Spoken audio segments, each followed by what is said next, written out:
Hey, welcome back in, all you DPC rebels and resistant fighters. Dr. Shane's back with another Friday 5-minute magic tip. Hope you guys have been doing well. Looking forward to a great weekend. I'll do a little traveling myself, so looking forward to that for sure. Just want to get back with you with a quick tip before the weekend gets started, and hopefully it'll be helpful for you. Focusing on medical students today. Got a little tip here or there for that. So I want to talk about the future of physicians, which is our medical students.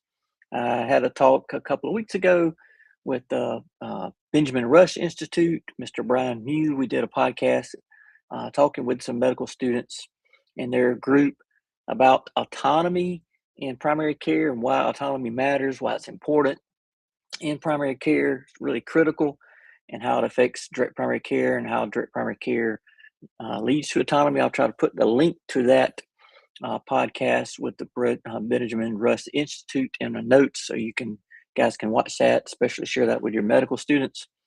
Later today, I'm going to be talking to some more medical students at a local hospital system from students from MUSC.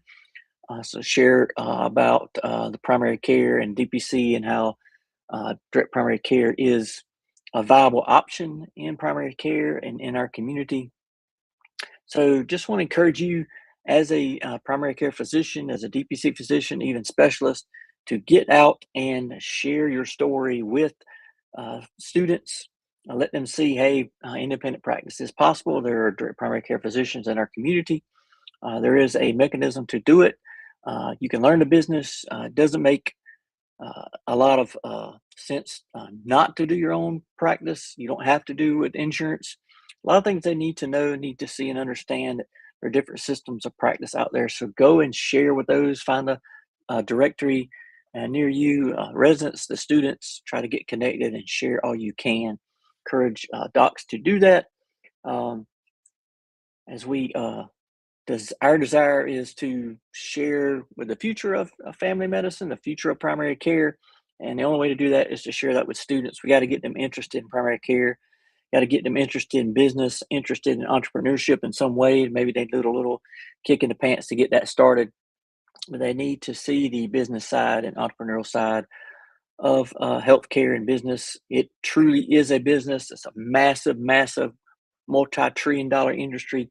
And you may not like it, may not be the way you want it to be, but that is how it is. And if you can do your own business, it's not rocket science. If you can do genetics and physics and biochemistry, you can learn how to operate your own business. So look, just share that with the students. And when I did so recently with a group of students at the Benjamin Rush Institute, one really good question came up. Huge question for students is, how can we prepare to have a DPC practice in the future as a medical student? What are the things we should be doing and thinking about right now to prepare for a career in direct primary care moving forward? And so two things I shared with them to think about. Number one is budget. All these students are coming out with massive debts for the most part. Most of them are having massive debts. Uh, Med school debt is no joke. So you need a plan to think about that. How you're going to pay that loan back. Those begin to budget. Think about how you're going to live in your third, fourth year med school days, as well as your 3-4 years of residency maybe going through. How can you work a budget to live off of, save money, maybe do some moonlighting? Maybe you have a spouse that's making extra money that you can live off, and you can save your money. You don't need a lot of money to start direct primary care. $10,000, $15,000. You can get all the stuff you need to get started, but you will need money to live off of.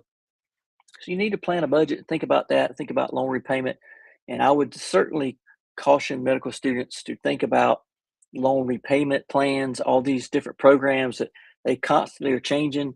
And if you think, oh, I was just going to do this and work over here for this hospital system, and in 10 years all my loans will be forgiven, I would just be cautious about that, because these plans change so much.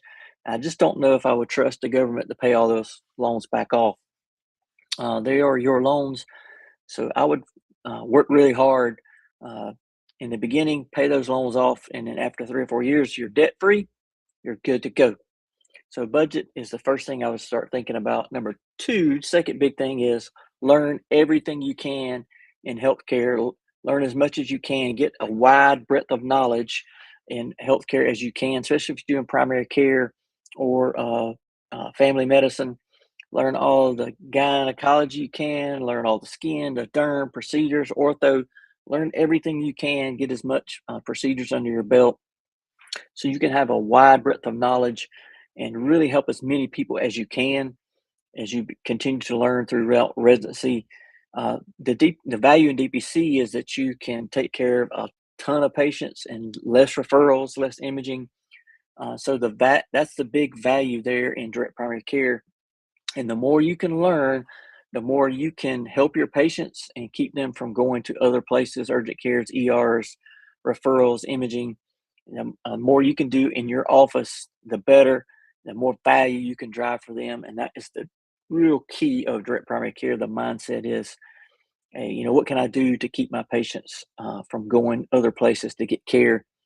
DPC also allows you more time to study and learn and do those procedures, which is awesome as well. So I encourage you learn everything you can in residency. Get a breadth of knowledge that is wide. Set yourself apart so you're just not another doctor in a band-aid station seeing 30 people a day and referring like a monkey. Really make yourself unique, make yourself invaluable, and people will seek you out because your DPC practice will drive so much value when you're doing so many things for people. So think about that as you're learning. Try to learn as much as you can. And those two big things would be the biggest stuff that students can think about right now. If you want to do direct primary care, do independent practice, uh, think about your budget, think about learning as much as you can. And hopefully those tips will be helpful.